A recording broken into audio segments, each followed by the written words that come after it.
Hi, thanks for your patience today, and I'm glad to have a chance to talk about a project that was valuable on a lot of levels. And I guess I want to start by saying it was valuable because of the kind of way it got us out of our own office and out of our own boxes. So one of the side benefits of this, if you're thinking about doing this or want to get engaged in it, was we got to work with a lot of fabulous faculty all over this campus. We got to work with Alan June, we got to work with Vang, we got to work with Monica. But also, Catherine and I got to stop ourselves, and Catherine Forbes was also on this project with me. We got to stop ourselves and actually think about pedagogy for once, and think about what was going on in our class with a kind of a focus that we often have, but it was just a pleasure to be engaged in a project together. So I don't want to undercut how important this project is for that kind of collegiality, for creating a kind of collegiality around issues of literacy, which is near and dear to everyone in my department, but particularly Catherine and I were really excited about this project. Catherine couldn't be here today because she had another obligation, so I want to let you know that off the bat, but she wanted to convey that she found the project incredibly exciting for rethinking not the content of what we teach, but how to get students access to that content, and really feeling like the project itself gave us a chance to think about how do we build projects that allow students to understand what they can take from that assignment to use elsewhere in their lives.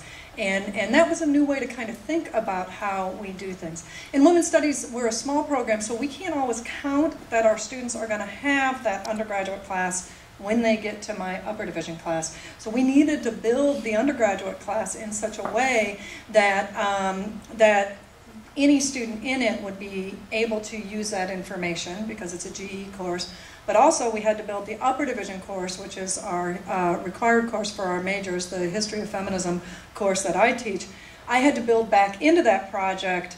I couldn't assume that my students had been exposed to the literacy requirements of that 10 course. And so that was a challenge in how we worked with the project, and the project coordinators were very good at working with our department's needs. So trying to speak to those of you who might be thinking about doing this, they're very helpful in working with how does your department work differently, what's their needs, what are their abilities within the campus structure. So I think that was really important. We worked with our Women's Studies 10 class, which is a GE course, but also a course we encourage all our majors to take at the lower level. And then we worked with our upper division core course in Women's Studies. In the GE course, Catherine will be working, is our primary teacher of that, although other people do instruct it. She will be working in that course to work on a number of editorial projects. I particularly like what Catherine finally decided to do because it is a fusion of old technology. It exposes students to things like newspapers, right? It exposes them to the idea that there are editorials out there for them to know, but at the same time takes that and says, okay, how can you do it better? It encourages them to become those editorial writers on current issues of women, important to women in their communities. And so we're trying to get them the tools so that they can become critical readers of that information in your local newspapers, become readers of that information at all, and then become developers of that information. And that's what I think is really exciting about Catherine's particular projects. Both of us built into our class a wonderful project that Monica and other people had developed a couple of years ago, that there is now an ability to take tutorials online for information literacy, such as books, searching for articles, and plagiarism. And so we built that into both of our projects. In the editorial project, students will do things like the instructor will give the student an editorial that doesn't have the citations in it, and they'll go through and find where they think citations need to be placed. So taking that tutorial and then applying it, right? In the editorial project, they will find an editorial and then say what information is missing, right? And so that's that project. I see my time's getting already short, but I want to make sure you see the best thing that's come out of this project, and that's something that Vang developed for us. And it is a tool that we're encouraging all our faculty to use, and it is the library website that she's created for us to get our students specific information to women's studies. So I won't talk about what we're going to do in the history class, but I'll let you talk a little bit about the library project. Let me go ahead and bring it up so that you can kind of see it's only about, it's actually called LibGuides, and it's a Web 2.0 where you can add a lot of stuff that students use every day. And we decided to do a LibGuide is because we wanted the students to be able to have access to it 24/7, and they can go and look at it, get the information they need, and yet at the same time call me or contact me or one of their instructors and clarify it more. So that way we want a starting point for the students. So that's the reason we developed this web guide. And just while she's getting that up, it was developed with both our projects in mind so that students will be able to quickly access the library, but also specifically access text and literature relevant to the women's studies field. And the interesting problem in women's studies is that we're interdisciplinary, and so really anything in any of your fields is of interest to us and to our students. And so that can be overwhelming for our students. And so this particular resource is a really strong resource in getting them that first level of comfort, and from there we hope they then get comfortable to move forward in the project. But basically, we divide this into different tabs on the front here that you can see. The Women's Studies Journals tab, basically what it has is that it's a search. Sorry, it's a search that teaches the students to go step by step if they just wanted to look at what Women's Studies journals we have in the library. And the articles actually teaches them step by step how do you access a certain databases that is geared towards women's studies that they can go in, it's recommended, and that they can do their searches and find something in there relating to their topics.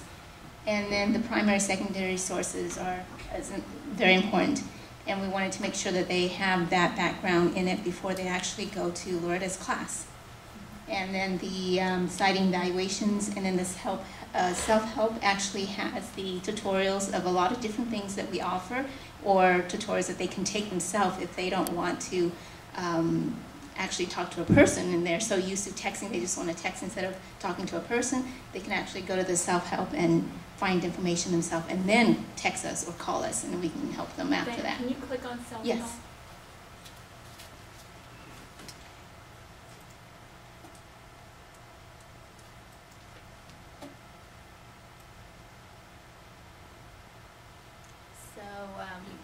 This is all the different things that we have, and we have YouTube videos here.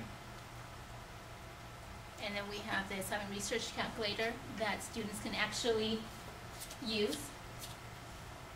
So it's just about putting a lot of stuff together in one place, like a 7-Eleven where you can get food, you can get Tylenol, whatever that you might need, and in the middle of the night, because we realize that students, they don't study 8 or 5. They're studying anytime they're awake, anytime they're thinking, anytime they're doing something. So we want to make sure that they have access to that, and access was very important to us when we were developing the information literacy. One of the things I really like about the page is the journal. It's sometimes hard for students to figure out which database they're supposed to use, and so if you click on the journals page, she's really done a good job of suggesting these are the databases for women's studies. This is what's going to get you the furthest. Here's other places to go when you get stuck. The primary resources, I teach a history of feminism class, and so the next level of literacy we try to teach them is the difference between primary and secondary research, and that'll be part of their project in my class, is to do a bibliography that includes primary research and secondary research, and having them discuss for us what the difference are in those things. So for the program itself, one of the best assets by far has been this asset, which will go well beyond the 2 classes that it was intended for. I'm pretty sure that many of our classes are going to be interested in this as a resource. For the professors involved, it was a really good chance for us to stop ourselves in our educational lives and really think a new way about how we do our life, and that was very exciting. And then this is a project that's ongoing because it's department-wide. Whoever takes over these classes will be dealing with it. We haven't implemented yet. We're implementing in the spring. because of a variety of things. For one, my course is only taught in the spring, so we're going to implement in the spring.